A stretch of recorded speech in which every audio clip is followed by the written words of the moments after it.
我自己覺得咧，講係容易，執行起上嚟係好困難嘅。尤其譬如要離開嘅船隻，其中有啲譬如係中國嘅船隻咧，美國夠唔夠膽去攔截佢咧？大家要有心理準備，油價係有排都喺高位徘徊。Hello，各位觀眾，大家好啊！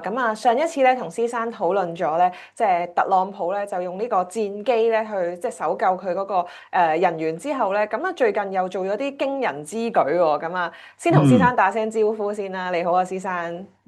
大家好。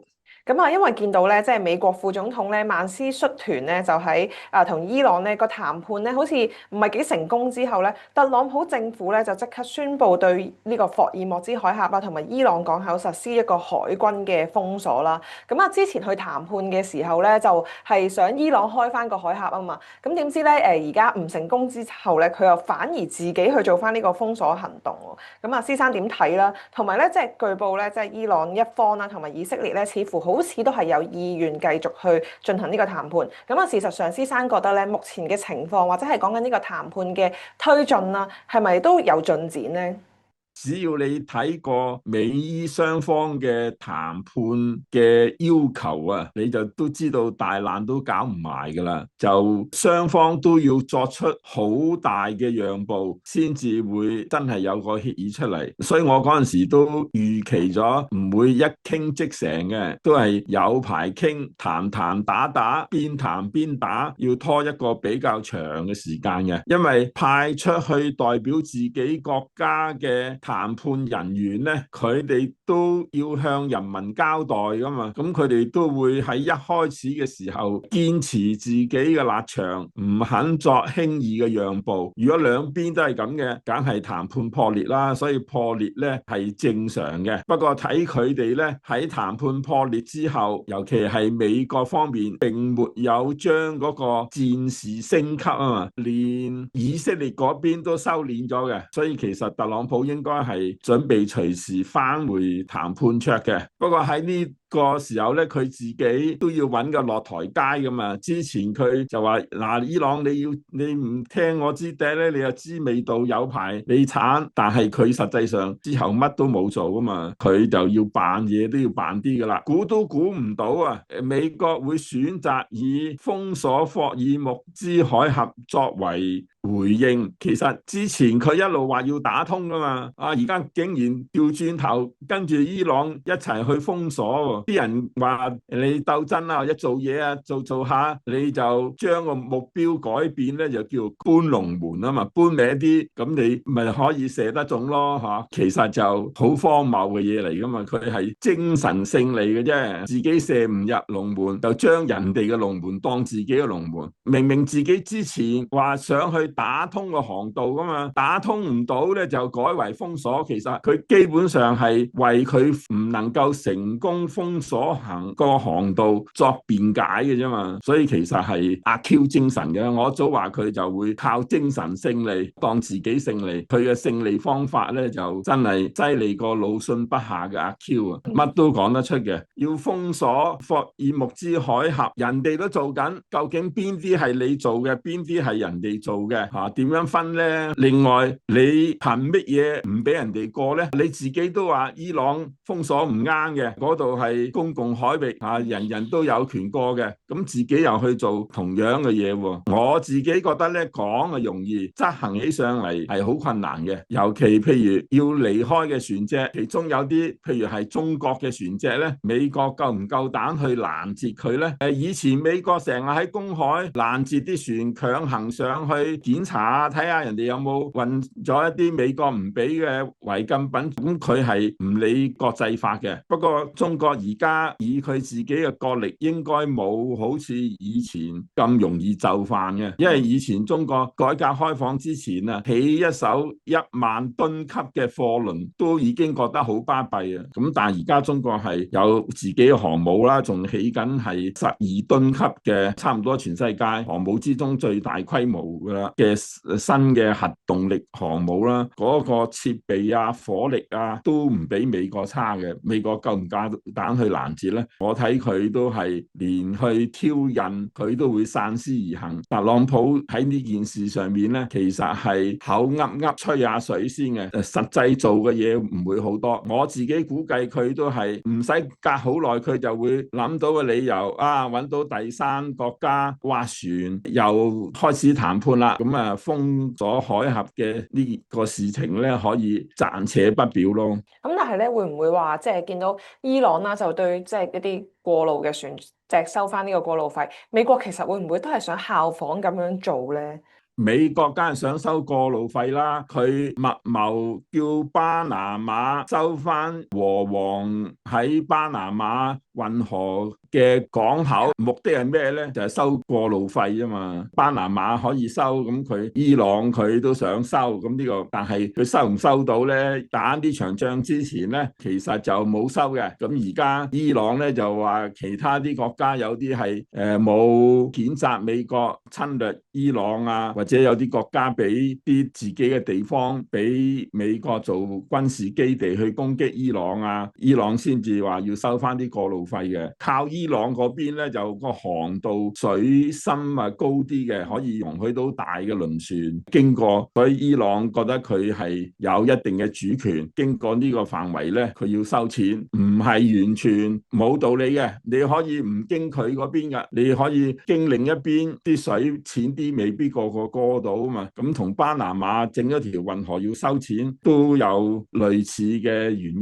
嘅。咁所以我相信呢一件事之後咧，伊朗係有意收翻啲錢嘅。照伊朗嘅講法咧，佢係將收咗嗰啲錢咧係重建家園，因為呢次戰爭咧，伊朗係俾美國同以色列炸爛咗好多嘅。咁而家我相信佢都會要美國賠。咁另一個賠嘅方法就係俾佢收通航費嚟籌集資金去賠咯。咁啊自從即係琴日啦，美國真係實施呢個反封鎖措施之後咧，個原油價格又再上衝啦。咁啊，亦都睇翻咧聯儲局今個月其實公布咗一個議息嘅會議記錄，咁啊都真係好多官員越嚟越多去擔心呢個伊朗戰爭係會推高嗰個通脹啦。就即係如果將個通脹咧壓翻落去官方2% 嘅目標咧，係需要更加長嘅時間嘅。咁啊，施生咧會唔會話即係擔心未來咧聯儲局可能要重新考慮上調個利率咧？如果戰事係向呢個方向推進嘅話？好明顯咧，油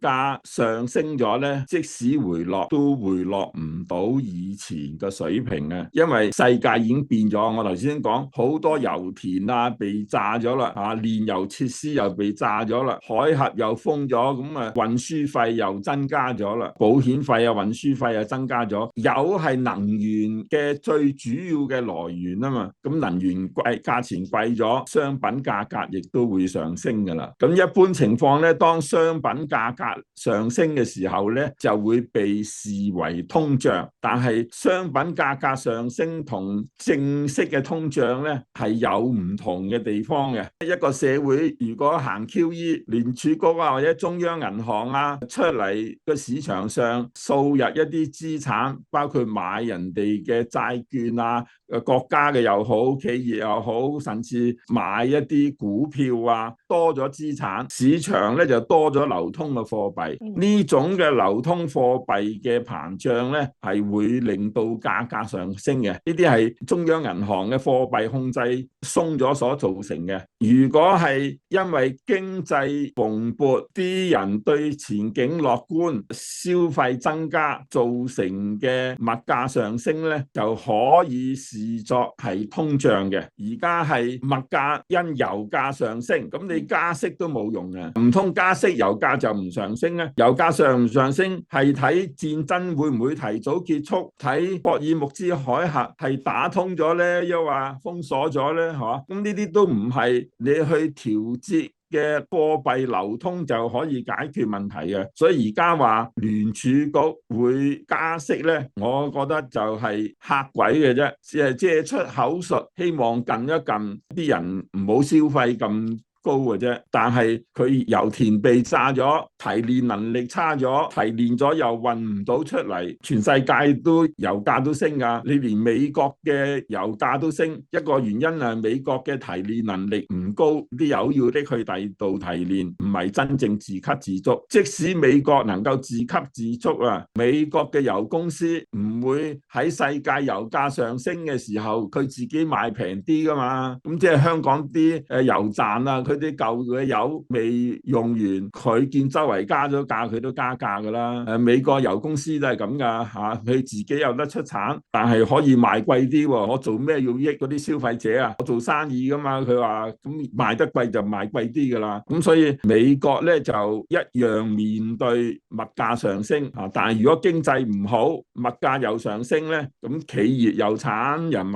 嘅生活又慘嘅。咁所以嚟緊咧就好多經濟學家都擔心係會出現滯脹。而家咧經濟又唔係發展得好喎，不過石油價格上升，乜都跟住上升，係一種輸入性嘅通脹，你加息都解決唔到嘅。所以嚟緊咧就會世界艱難，就艱難到一定嘅程度咧，可能美國係冇得加息，甚至要減息嘅。你淨係睇下美國最近啊，為咗解決呢個問題，佢係連伊朗嘅制裁啊都放寬咗嘅，對俄羅斯嘅制裁都放寬咗嘅。所以佢會唔會真係去封鎖呢個霍爾木茲海峽咧？梗係唔會啦。佢做咩？本來限制伊朗同俄羅斯嘅石油出口噶嘛，禁運噶嘛。最近啊，全部放晒。本來一路都話要制裁伊朗噶嘛，而家佢竟然話呢啲石油快速啲運出嚟啦，等係市場嘅價格可以撳低啲。所以你會睇到咧，好多嘢其實同表面唔同嘅。表面你兩軍打仗，梗係你又制裁我，我又制裁你。佢打起上嚟反而放寬喎，原因就係外邊嘅世界受到油價上升嘅困擾，佢又急需要伊朗賣多啲石油出嚟，可以壓抑嘅油價。所以你話佢會唔會去制裁啊？制裁緊都放啦，所以佢唔會去封鎖嘅。如果佢封鎖，咪同之前放寬制裁嘅行為背道而馳，自相矛盾咯。咁呢個係現實嘅情況，大家要有心理準備。油價係有排都喺高位徘徊。另外你係佈咗好多水雷啊嘛，喺陸地上啊佈咗雷啊，你要掘翻佢出嚟都好難啦。陸地上個雷佈喺邊，你仲可以有個地圖畫低嘅記號。喺海入邊佈雷啊，雖然有條鏈墜落海底會固定，但都有水流沖噶嘛，沖咗去邊真係冇咁容易，好似陸地佈地雷咁容易揾翻佢出嚟嘅。所以以前嘅經驗咧，你佈完之後要清啊，全力去清啊，都3-5個月閒閒地嘅。所以大家要準備今年內都冇乜平油賣噶啦。不過中國咧就應該就會好啲，中國之前重視綠色能源嘅發展。如果中國自己搞掂嘅話咧，遲啲睇下可唔可以幫下香港咯，整條輸氣喉啊，或者油管啊搭嚟香港，或者整條電纜過嚟香港。而家香港都有賣大陸嘅電力嘅，平啲，根據大陸嘅補貼價賣啲俾香港，咁香港咪冇咁慘咯。明白。咁今日我準備嘅問題就差唔多啦。咁唔該晒施生咧，幫我哋更新咗咧最新呢一個美伊嘅一個戰況啦，同埋即係都可能留意到油價咧未必係咁快因為戰事即使係向明朗化啲咧，都未必咁快可以回落到啊嚇。咁唔該晒施生先。咁我哋下星期啦，或者係下一集咧，再同施生討論下其他經濟問題。多謝大家收睇，拜拜。拜拜。